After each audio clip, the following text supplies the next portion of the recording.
Hello everyone, welcome back to the channel the twin bros. My name is Adisha Chandel और आज की इस video में हम लोग कवर करने वाले हैं सीयूईटी पॉलिटिकल साइंस से जो आपका टॉपिक है about disintegration of the second world and the collapse of bipolarity के मोस्ट इंपॉर्टेंट एमसीक्यूज को।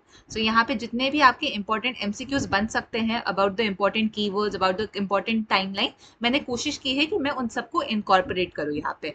अगर आपका क्वेश्चन सही होता है so be proud of yourself, but अगर आपका क्वेश्चन गलत हो जाता है so make a note of that question. कहीं आप अपना डॉक्यूमेंट बना सकते हैं या फिर अपना कहीं पे आप नोटबुक में लिख सकते हैं सो दैट आप इन पर्टिकुलर क्वेश्चंस पे जो आप गलत कर रहे हैं उनको अच्छे से रिवाइज कर सकते हैं। ऑल्सो जस्ट फॉर फन आप कमेंट सेक्शन में भी लिख सकते हैं कि आपके कितने क्वेश्चन सही हुए, कितने क्वेश्चन गलत हुए, and can motivate each other through out this entire process हमारा सीवीटी का। So without further edu let us begin with this. So the very first question which we have over here from this topic is question: the revolution in Russia in 1917 was inspired by the ideals of dash: monarchy, socialism, imperialism, democracy.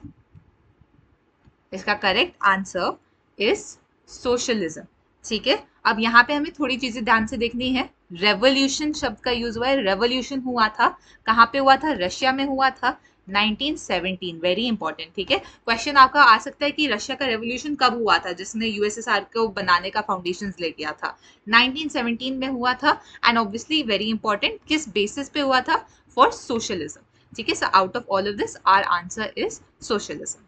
Next question: the Union of Soviet Socialist Republics (USSR) came into being after the Socialist Revolution in Russia in dash: 1915, 1916, 1917, 1918. अभी discuss किया, you should get this right, 1917। ठीक है, सो यहाँ पे confuse नहीं होना। 1917 में socialist revolution हुआ है रशिया में। ठीक है, एंड देन उसके बाद हमारा रशिया में यहाँ पे यूएसएसआर का जो एज अ कंट्री है वो अराइज करती है। अब यहाँ पे यूएसएसआर का full form I am hoping आपको याद हो गया हो अभी तक। ठीक है, नहीं याद हुआ है तो ये पूरा लिखा है मैंने, तो जिससे आपका रिवीजन हो सके। Please remember this full form. कभी कभी ना वो आगे पीछे कर देते हैं, union of socialist Soviet republics, फिर आपको लगता है अरे ये भी हो सकता है, ये भी हो सकता है, तो ये कंफ्यूजन हो सकती है। मेरे को भी बहुत हुई है ये वाली कंफ्यूजन। तो हमें गलती नहीं करनी है यहाँ पे, हमें ढंग से सारे जो फुल फॉर्म्स है उनको भी याद करके जाना है। कभी कभी लगता है यार यूएसएसआर तो एकदम जब शुरू किया था साल तब याद किया था इसका फुल फॉर्म, बट हम यहाँ पे लाइटली नहीं लेंगे, एक बार रिविजन कर लेंगे सब चीजों का। इसके अलावा एक और फन ट्रिविया आपके लिए, आप अगर अपनी टाइमलाइन देखेंगे तो वहां पे लिखा होगा कि जो ट्रीटी ऑफ यूएसएसआर है उसके according USSR came into existence, पर उस ट्रीटी का ईयर 1917 नहीं होगा, उस ट्रीटी का ईयर 1922 है। ठीक है, now this was a question जो मेरे को बहुत ज्यादा इशू करता था कि 1917 में यूएसएसआर आया या 1922 में आया। पर आप यहाँ पे जब भी आंसर देखेंगे, मोस्टली आप देखेंगे जो यूट्यूब पे होते हैं वो आपको कहेंगे कि 1917 में आया था। Treaty was signed in 1922 and that treaty was the foundation for USSR. But अगर हम रेवोल्यूशन की बात करते हैं तो आप आंसर 1917 करके आएंगे। ठीक है, not to confuse you, but अगर किसी के दिमाग में ये क्वेश्चन हो तो यहाँ पे क्लैरिटी देने के लिए, ऑल्सो क्लैरिटी देने के लिए रिगार्डिंग द ट्रीटी जो साइन बनी थी। Okay, further let's go on. The makers of the Soviet system gave primacy to the dash and the institutions of the party. ठीक है, मिलिट्री, मोनार्की, स्टेट या फिर चर्च। एंड इसका correct answer is primacy was given to the state. ठीक है, जो state है that is your main body. State आपकी जितनी भी एक्टिविटीज है उसको गवर्न करने वाला है। चर्च, मिलिट्री, मोनार्की इन सब पे फोकस नहीं था वहां पे। The Soviet political system was centered around the dash party: Democratic, Socialist, Communist, Republican. Trick question. ठीक है, ट्रिक क्वेश्चन है ये, सोचिएगा इसके बारे में। And the answer is communist party. ठीक है, बहुत लोग कंफ्यूज हो सकते हैं, अरे यार उनका तो जो रेवोल्यूशन था वो सोशलिस्ट ग्राउंड्स पे हुआ था तो सोशलिस्ट पार्टी होनी चाहिए। नहीं, नाम इसका कम्युनिस्ट पार्टी है। ठीक है, अगेन कंफ्यूज नहीं होंगे, क्लैरिटी रखनी चाहिए। Communist party was there in Soviet Union उस टाइम पे, सोशलिस्ट पार्टी नहीं था उनका नाम। ठीक है, सो यहाँ पे प्लीज ध्यान रखिएगा, communist party. The dash, a military alliance held the socialist bloc together: NATO, UN, Warsaw Pact या फिर लीग ऑफ नेशंस। इसका answer is Warsaw Pact. This is an easy question. We have already discussed this in Cold War era wala. Which sector played a crucial role in connecting the remotest areas of the Soviet Union efficiently? energy, transportation, healthcare and education. This is fairly a direct question. आप इसमें अगर आपने पढ़ा भी ना हो तब भी आप इसके ऑप्शंस देख के आंसर कर सकते हैं. And the answer is transportation. Why have I added this? Because it's important to know this. यहाँ पे USSR was a very huge landmass अगर आप देखें, but ये जो कंट्री थी it was very well connected internally, ठीक है, क्योंकि वो मैन्युफैक्चरिंग पे काफी रिलाई कर रही थी अपने, तो it had to be very well connected internally and that happens through transportation का सेक्टर, ठीक है. तो transportation sector was very important again. How did the Soviet state ensure a minimum standard of living for its citizen? By enforcing strict rationing, by implementing market-driven policies, by subsidizing basic necessities, by imposing heavy taxes. ठीक है, again थोड़ा सा relatively easy question. अगर आप अच्छे से options को समझेंगे तो आप आंसर कर सकते हैं. एंड इसका answer is by subsidising basic needs. क्यों यहाँ पे हमें मिनिमम स्टैंडर्ड ऑफ लिविंग की बात कर रहे हैं, उसको इम्प्रूव करने की बात कर रहे हैं, इंश्योर करने की बात कर रहे हैं. सो ऐसी कोई भी चीज जो इंसान को ज्यादा पैसा दे रादर देन उनसे पैसा ले, तो that option over here is subsidising your basic necessities. What was the predominant political system in the Soviet Union? Multi party democracy थी, वन पार्टी सिस्टम था, पार्लियामेंट्री मोनार्की थी, या फिर डायरेक्ट डेमोक्रेसी थी? इसका आंसर वन पार्टी सिस्टम, ठीक है. यहाँ पे वन पार्टी सिस्टम फॉलो करते थे, कम्युनिस्ट पार्टी हमेशा जीती रहती थी and communist party was very authoritative in nature, ठीक है, वो अपने अथॉरिटेटिव रूल के लिए जानी जाती थी. What aspect of life in the Soviet union made it challenging for its citizen? ऐसा कौन सा एस्पेक्ट था लाइफ का सोवियत यूनियन में जो उसके सिटीजन के लिए चैलेंजिंग बना दिया उसको? Abundance of democracy, excessive freedom of speech, bureaucracy and authoritarianism, lack of government control. ये चार चीजें हैं. Your correct answer is bureaucracy and authoritarianism. Just as I had mentioned पहले, authority बहुत ज़्यादा अपने यहाँ पे चलाते थे, वो हर चीज़ में authority डाल देते थे and that is how यहाँ पे हमारा जो सोवियत यूनियन में citizens थे वो बहुत चिंता में थे, बहुत परेशान थे अपने गवर्नमेंट से, क्योंकि काफ़ी अथॉरिटेरियन गवर्नमेंट थी. लैक ऑफ गवर्नमेंट कंट्रोल हम नहीं कह सकते, इनफैक्ट ऑपोजिट, गवर्नमेंट कंट्रोल काफ़ी ज़्यादा था. Despite being one of the 15 republics, which republic dominated the Soviet Union? Ukraine, Georgia, Russia, Kazakhstan. इसका करेक्ट आंसर इज रशिया, ठीक है. अब यहाँ पे एक और चीज यहाँ पे नोटिस करेंगे, 15 रिपब्लिक्स, ठीक है, 15 रिपब्लिक्स थी यूएसएसआर वो पूरा एरिया एंड देन ये सबसे ज्यादा यहाँ पे रशिया को डोमिनेंस दिया गया and Russia is the one which inherited United Nations में भी, विच इनहेरिटेड ऑल द फंडामेंटल जो चीजें होती थी यूएसएसआर की, रशिया ने ही इनहेरिट किया finally. Vladimir Lenin was the founder of which political party? Social Democratic Party, Conservative Party, Bolshevik Communist Party या फिर Liberal Party? हमारा answer is Bolshevik Communist Party, ठीक है. नाम आप याद रखिएगा, Bolshevik Communist Party जो थी उनके फाउंडर कौन थे? व्लादिमीर लेनिन, ठीक है. अगर आप इनका फर्स्ट नेम नहीं याद कर सकते क्योंकि कभी कभी कंफ्यूजन हो जाता है, लेनिन जरूर याद कर लीजिएगा. Bolshevik Communist Party. During which period was Vladimir Lenin the head of the USSR? अब ये difficult question है, ठीक है, very difficult question. If you're not able to answer it, it's all right, ठीक है. Make sure that you're making a note of it.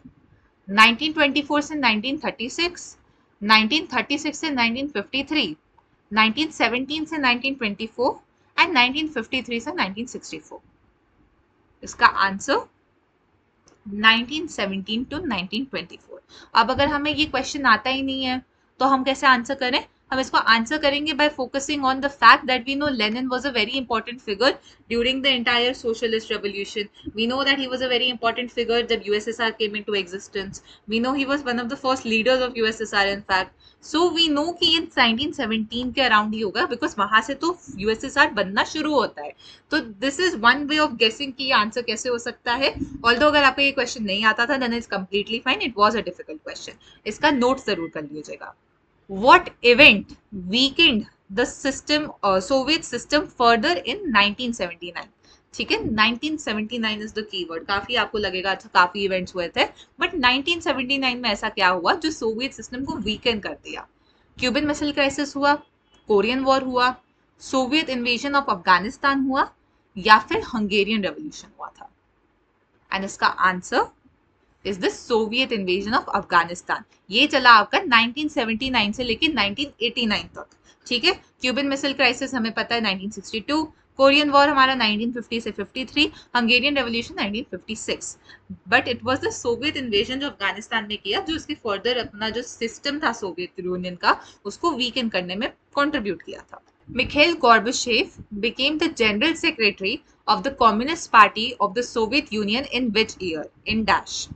1975, 1980, 1985 या फिर 1990? And your correct answer is 1985. Fairly common question, बहुत बार पूछा गया है और बहुत बार आता भी है, तो हम इसको अच्छे से याद करके रखेंगे, हमारे दिमाग में बिठा देंगे, ये बहुत इंपॉर्टेंट है। Gorbachev's decision to normalize relations with the West aimed to keep the USSR abreast of dash, ठीक है, military advancements, technological revolutions, agricultural innovations, political ideologies. Difficult question, ठीक है, difficult question, but एनसीईआरटी से directly word to word pick किया गया है, सो mention जरूर है एनसीईआरटी में, इनफैक्ट पैसेज में ही मेंशन है, but I know it's a difficult question, think about it. The correct answer is technological revolutions, ठीक है, कि गॉर्बाचेव चाहते थे कि नॉर्मलाइजेशन जो है हमारा रिलेशनशिप का वेस्ट के साथ, ये इसलिए हो क्योंकि वेस्ट तो काफी आगे चला गया अपने टेक्नोलॉजिकल रेवोल्यूशन के साथ, काफी ज्यादा उसकी क्वालिटी बेटर है हमारे गुड्स से, ठीक है, सो इससे हमारे लोगों पे भी हार्म पहुंचता है, हमें भी अपनी क्वालिटी बढ़ानी होगी, and that is why it is very necessary for us to normalise each others relationship so that we can contribute एक दूसरे के साथ ट्रेड वाइज। तो यहाँ पे technological revolution is the correct answer, make a note of this question. The collapse of the communist regimes in the Eastern European countries occurred as a result of dash: Soviet intervention, economic prosperity, protests against government, military alliances. इसका answer is protest against government, ठीक है। तो collapse जो आपका eastern European countries में हम देखेंगे particularly, उसमें सबसे मेजर फैक्टर बॉस कि लोग ही अपने गवर्नमेंट के अगेंस्ट जाने लग गए। आप जब डिक्लाइन पढ़ेंगे तो आप देखेंगे कि बहुत सारे डिक्लाइन हो रहे थे, काफी चीजें हो रही थी, but the most important, most significant, the most final hit on the nail जिसको कहते हैं, जो फाइनल चीज थी, दैट वाज कि लोग ही आपके अगेंस्ट खड़े हो गए, लोग ही गवर्नमेंट के अगेंस्ट खड़े हो गए। Now, in which year did the coup encouraged by the Communist Party hardliners take place? 1989, 1990, 1991, 1992. Very important question, बहुत बार आप देख चुके होंगे, इसका आंसर you should know 1991, ठीक है। 1991 में यहाँ पे हमारा कूप जो था उसको टेक प्लेस किया गया था, कूप हमारा यहाँ पे देखने को मिलता है। Who emerged as a national hero by opposing this 1991 का coup? Vladimir Putin, Mikhail Gorbachev, Boris Yeltsin, Leonard Brezhnevich, ठीक है, एंड इसका answer is Boris Yeltsin. Boris Yeltsin एक नेशनल हीरो बन के आए थे, ठीक है, इस कूप में। Which republics declared the disbandment of the Soviet Union under the leadership of Yeltsin in December of 1991? दिसंबर 1991 में ऐसी कौन सी 3 रिपब्लिक्स थी जिन्होंने कहा कि अब हम सोवियत यूनियन को डिस्बैंड कर देते हैं, एंड यहाँ पे लीडरशिप किसके अंडर थी? येल्त्सिन की, ठीक है। दिस इज अनदर थिंग, ये भी पूछा जा सकता है कि अच्छा ये 3 स्टेट्स है, किसके लीडरशिप के अंडर बोला? येल्त्सिन के अंडर बोला, या फिर आपको पूछ सकते हैं कौन से डेट पे बोला? दिसंबर 1991 में बोला। So these are important factors that you should know, ठीक है। 3 इंपॉर्टेंट फैक्टर्स है इस क्वेश्चन में, तीनों से क्वेश्चन आ सकता है।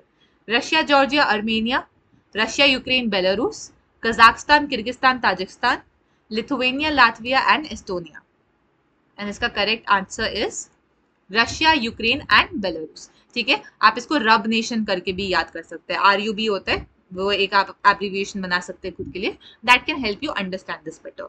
सो RUB, December 1991 under the leadership of Yeltsin, disbandment of आपका Soviet Union. What were adopted as the basis for the post Soviet republics after the disbandment of the Soviet Union, ठीक है। After ये जो हमारा Soviet union खत्म हो जाता है, डिक्लाइन हो जाता है कंप्लीटली, कौन से प्रिंसिपल्स को अडॉप्ट किया गया?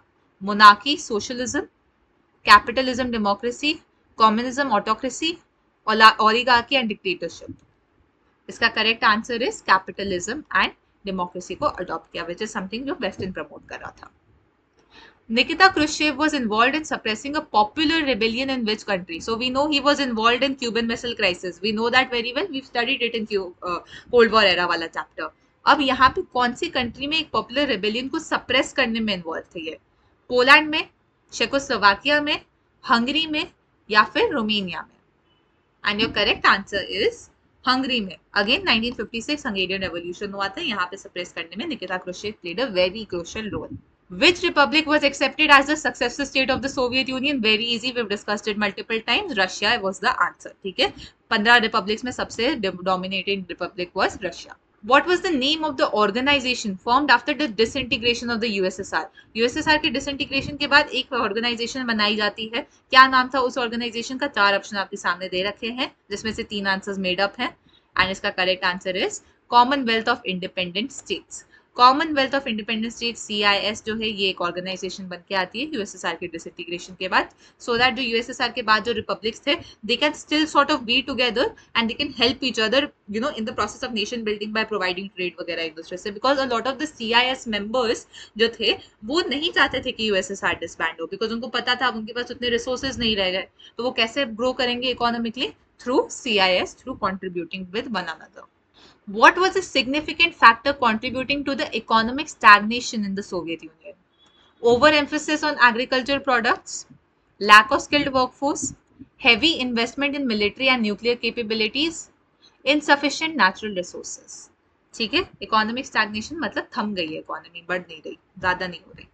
इसका correct answer is heavy investment in military and nuclear capabilities, because cold war चल रहा था। कोल्ड वॉर में हमने एक लॉजिक पढ़ा था, लॉजिक ऑफ डेटरेंस, तो बहुत ज्यादा वो बना रहे थे वहां पे अपने इतने न्यूक्लियर मिसाइल्स वगैरह, तो इतना ज्यादा वो उन लोगों ने बना लिया था कि उनका इन्वेस्टमेंट वहां पे ज्यादा हो रहा था, एंड दैट इज वाई बाकी जगह पे वो फोकस नहीं कर रहे थे।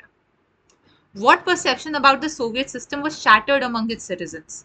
Superiority over Western capitalism, emphasis on technological innovation, commitment to democratic principles, promotion of cultural diversity. इनमें से ऐसा कौन सी चीज है जो सोवियत यूनियन ने अपने बारे में बोली थी बट सिटीजन्स को पता लगा कि नहीं ये तो फॉल्स था, ये गलत था? एंड इसका correct answer is superiority over western capitalism. जब बाहर का पता लगा कि अच्छा ये लोग हमसे बेटर कर रहे हैं टेक्नोलॉजिकली, ये ज्यादा एडवांस हैं, then they felt you know shattered almost. What development surprised many observers and insiders, ultimately contributing to the collapse of the Soviet Union? Economic stagnation, rise of nationalism and desire for sovereignty, military defeats in international conflicts, rapid industrialization efforts. And इसका final answer is rise of nationalism and desire for sovereignty. ठीक है, ये मैंने पहले भी आपको बताया था इसी वीडियो में कि राइज ऑफ नेशनलिज्म जो था वो final hit on the nail था, उसके बाद ही हमारा यहाँ पे फाइनल अल्टीमेट आपका कोलैप्स का रीजन ये है। Which of the following regions express nationalist urges and desires for sovereignty within the Soviet Union? China, Mongolia, Eastern European countries, Russia and the Baltic states, North Africa and Middle East. इसका correct answer is Russia and Baltic states जो थे उनका था कि हमें सोवेरेनिटी चाहिए, हमें अपनी अलग से हमारे को यूएसएसआर से हट के अपनी अपनी रिपब्लिक्स बनानी है, अपनी अपनी कंट्रीज बनानी है, एंड यहाँ पे नेशनलिस्ट अर्जेस देखने को मिलते हैं। ईस्टर्न यूरोपियन कंट्रीज जो थी in fact they were of the opinion of not doing so. हाँ, Eastern European countries were much more likely to you know continue staying in the USSR, तभी उनको CIS में डाल दिया था, Commonwealth of Independent States. In which year did Lithuania became the first of the 15 Soviet republics to declare its independence? ठीक है, again very important fact, Lithuania was the first. 1988 में किया उसने, 1989 में किया उसने, 1990 में किया या फिर 1991 में किया? करेक्ट आंसर इज 1990 में किया। 1990 में लिथुआनिया ने अपनी इंडिपेंडेंस डिक्लेयर कर दी। Now, in which year did the Soviet Union declare that the Warsaw Pact members were free to decide their own futures? ठीक है, again a very important date पूछ सकते हैं आपसे, 1985, 1988, 1989 या फिर 1991? इसका आंसर इज 1989। 1989 में उन्होंने कहा अब तुम डिसाइड कर लो तुम्हें जैसे अपना अपना फ्यूचर लीड करना है, वॉर्सो पैक्ट अब हमारा यहाँ पे जो हम लोगों का इनिशियल पर्पस था उसके अकॉर्डिंगली नहीं चलेगा। In which year did the Russian parliament declare its independence from the Soviet Union? 85 में किया उसने, 89 में किया उसने, 1990 में किया उसने या फिर 1991 में किया? And your correct answer is again 1990 में रशियन पार्लियामेंट ने अपनी इंडिपेंडेंस डिक्लेयर करी फ्रॉम द सोवियत यूनियन। ठीक है, अगेन अब इंपॉर्टेंट क्वेश्चन, ये टाइमलाइन के वाले क्वेश्चंस हैं, अगर आपकी गलत हो रहे then it's okay, because again timeline के questions are a little difficult to remember, but आप इसका नोट जरूर बना के रखिएगा साइड में, जिससे आप इनको रेफर कर सकते हो जो भी आप गलत कर रहे हैं। When did Boris Yeltsin become the president of Russia? 1989, 1919, 1991 या फिर 1992? And your correct answer is 1991. 1991 में Boris Yeltsin becomes the president of Russia. Which policies did Gorbachev introduce during his leadership? Glasnost and Perestroika, capitalism and socialism, communism and democracy, fascism and authoritarianism. And इसका correct answer is glasnost and perestroika. ठीक है, ये मैंने option थोड़े से अजीब से दे दिए तो काफी ऑब्वियस हो गया कि अच्छा यही आंसर होगा. बट आप यहाँ पे स्पेलिंग पे ध्यान दीजिएगा इसकी, क्योंकि हो सकता है आपको ट्रिक करने के लिए दे दे. All the CUET is not a very difficult examination, they will not go उस लेवल पे, but it's always good to be on the safer side and also good for your own knowledge, you know. तो इसका spelling पे ध्यान दे दीजिएगा, glasnost perestroika. Which institutions gained significant influence in advising countries transitioning to capitalism after Cold War? World Health Organization, European Union, World Bank, International Monetary Fund या फिर United Nations Security Council? And इसका answer is World Bank and IMF. ठीक है, इन लोगों ने काफी advice किया था कंट्रीज को कि कैसे ट्रांजिशन करे कैपिटलिज्म की towards after cold war. And obviously because capitalism की बात करें, मनी की बात करें, तो वर्ल्ड बैंक एंड IMF हमारे ऑब्वियस ऑप्शंस हैं. What term is used to describe the transition model influenced by the World Bank and the IMF in Russia, Central Asia and the East Europe? Important question, very important question. Socialist revolution कहते हैं इसको, shock therapy कहते हैं इसको, democratic consolidation कहते हैं इसको, authoritarian resurgence कहते हैं इसको. Your correct answer is shock therapy. It was a shock therapy. अचानक से इतना सब कुछ हमारी इकोनॉमी हिल गई. That is what is the transition model जो influence किया था World Bank and IMF ने. What was the dominant pattern of ownership of property advocated by the shock therapy? कि state controlled ownership होनी चाहिए, collective ownership होनी चाहिए, private ownership होनी चाहिए या फिर corporate ownership होनी चाहिए? इसका answer is private ownership, because यहाँ पे हम लोग कैपिटलिज्म की टुवर्ड्स मूव कर रहे थे. ठीक है, प्राइवेटाइजेशन की towards, which was earlier a collective and state owned ownership, now had become a private ownership. Shock therapy is also involved a drastic change in the dash orientation of these economies. Internal, external, political, military. अब ये मैंने question क्यों दिए, क्योंकि ये question मेरे को confuse कर दिया था. एक बार I came across this question when I was preparing for my CUET and again I got very confuse कि इसमें आंसर क्या होगा. ठीक है, so think about it for a second. This might be a slightly tricky question, it also might just as be a very obvious question to answer. And इसका answer is external orientation, कि external trade कैसे करें, external चीजों पे कैसे focus करें, जो shock therapy ने काफी ड्रास्टिक इम्पैक्ट किया था उस चीजों पे. अब यहाँ पे आप ध्यान रखिएगा, कंफ्यूज नहीं होंगे, एक्सटर्नल ओरिएंटेशन की बात हो रही है, नॉट इंटरनल ओरिएंटेशन. बाहर की कंट्रीज के साथ बहुत ज्यादा हुआ था, ऑल्दो इंटरनली भी काफी उन लोगों को चेंजेस करने पड़े थे. What was the outcome of the shock therapy in the 1990s for the economies of the region? Economic prosperity, mass consumption, ruin and disaster, stable growth and development देखने को मिला या फिर increased government control over industries? And इसका answer is ruin and disaster. Shock therapy था, अचानक से सब चेंज हो रहा था, they did not know what to do, it just ended up ruining and creating disaster for them. What was the consequence of the decline in the value of the Russian currency? Increased savings of the citizen, decreased inflation rates, loss of saving of the citizen, strengthening of the national economy. ठीक है, and again a fairly obvious answer is, think about it. इसका correct answer is loss of saving of the citizens. तो जितने citizens के पास savings थी वो सारी चली गई थी. पहले जो इनका क्यों हुआ ये, क्योंकि जो इनका सेफ्टी नेट था सॉर्ट ऑफ, ठीक है, जो इनको प्रोवाइड कर रहा था वेलफेयर प्रोग्राम्स के थ्रू, वो उनसे छीन लिया गया था. How did the real GDP of Russia in 1999 compare to its level in 1989? It remained the same, it doubled, it decreased या फिर it increased?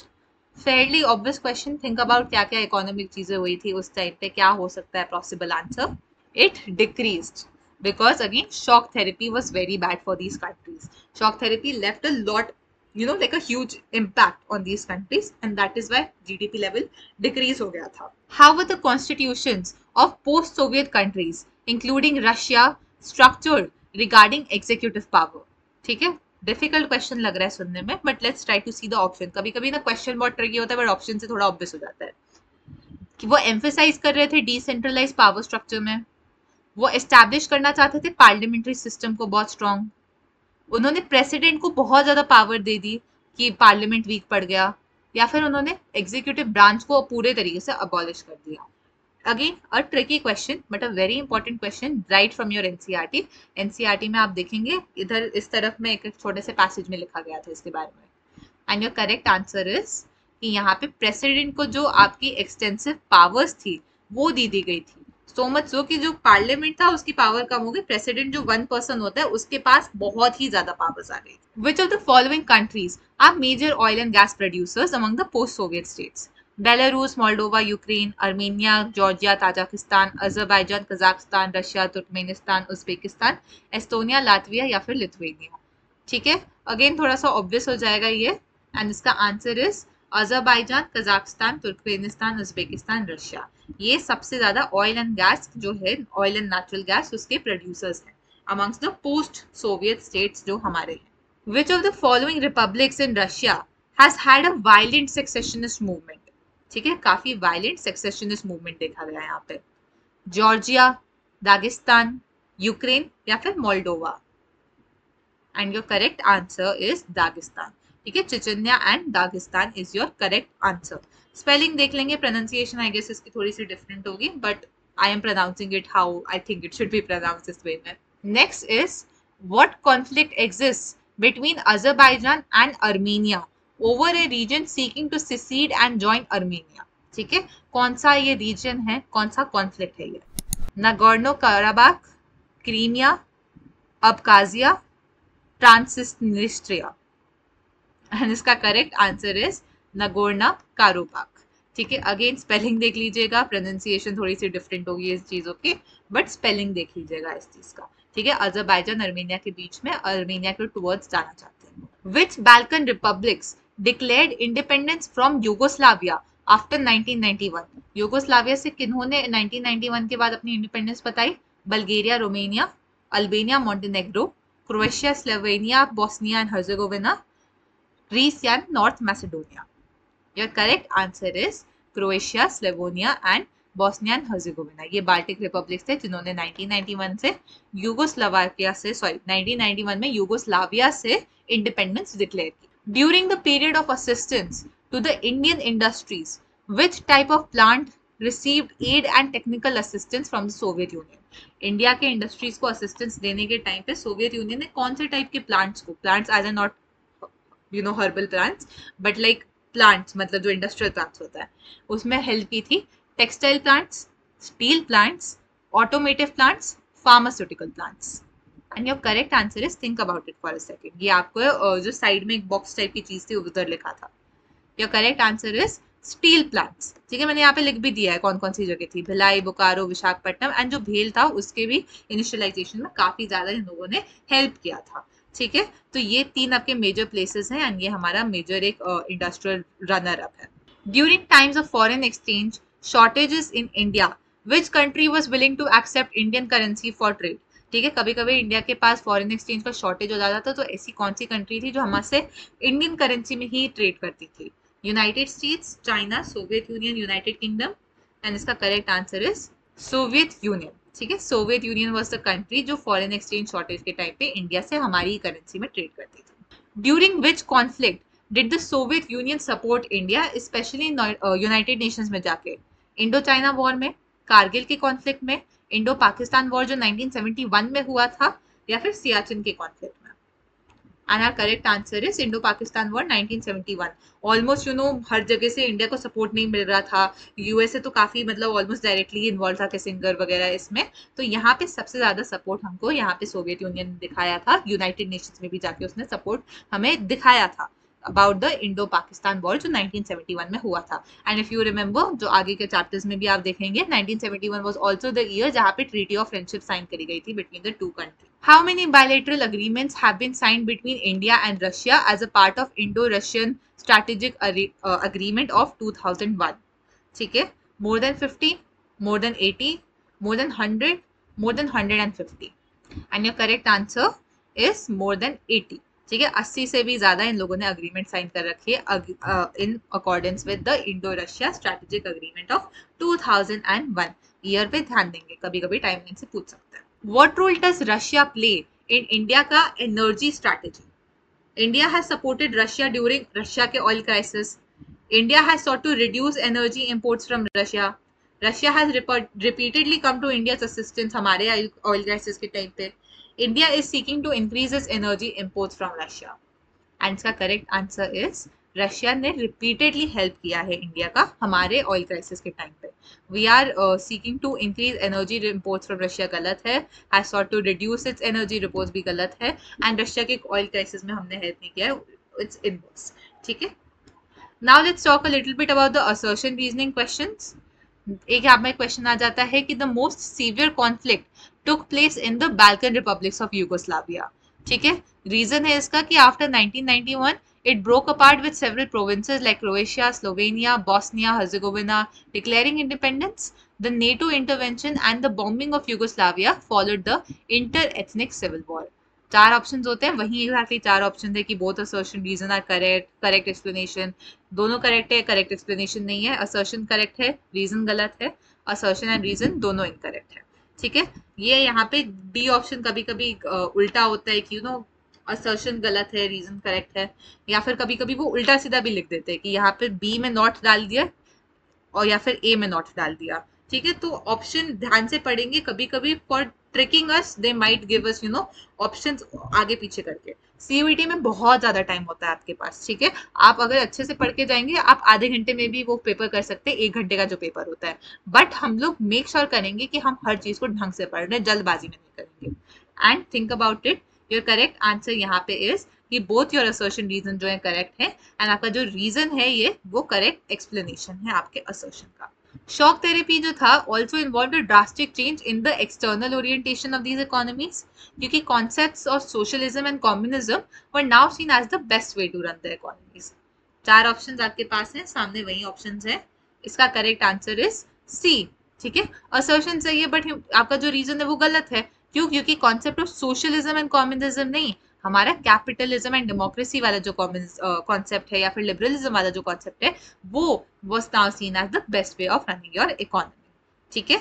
So that is it. यहाँ तक ही हमारा ये वाला चैप्टर के एमसीक्यूज थे. I hope you have been able to solve them all. अगर आपको लगता है कि आपकी बहुत सारी गलतियां हुई, इट्स कम्प्लीटली फाइन. अभी भी आपके पास ऑलमोस्ट 1 महीने का टाइम तो है, आराम से हम इस पे काम करेंगे. जो जो आप गलत कर रहे हैं उसका नोट बनाइए. प्लीज मेक श्योर आप बहुत ज्यादा रिविजन कर रहे हैं. आई एम ऑल्सो इंश्योरिंग अपने एंड से कि मैं सारे जितने इंपॉर्टेंट टॉपिक्स हैं उनको कवर कर रही हूँ. ठीक है. Please do like the video, this helps me also a lot. जब आपके कमेंट्स देखती हूँ कि आपको पसंद आ रही है videos, that motivates me also to make these videos for you. And please to comment अगर आपको कोई डाउट भी हो. लाइक कीजिए और वीडियो को सब्सक्राइब कीजिएगा, दोस्तों के साथ जरूर शेयर कीजिएगा. Thank you so much for watching. All the best for your CUET examination and your preparation.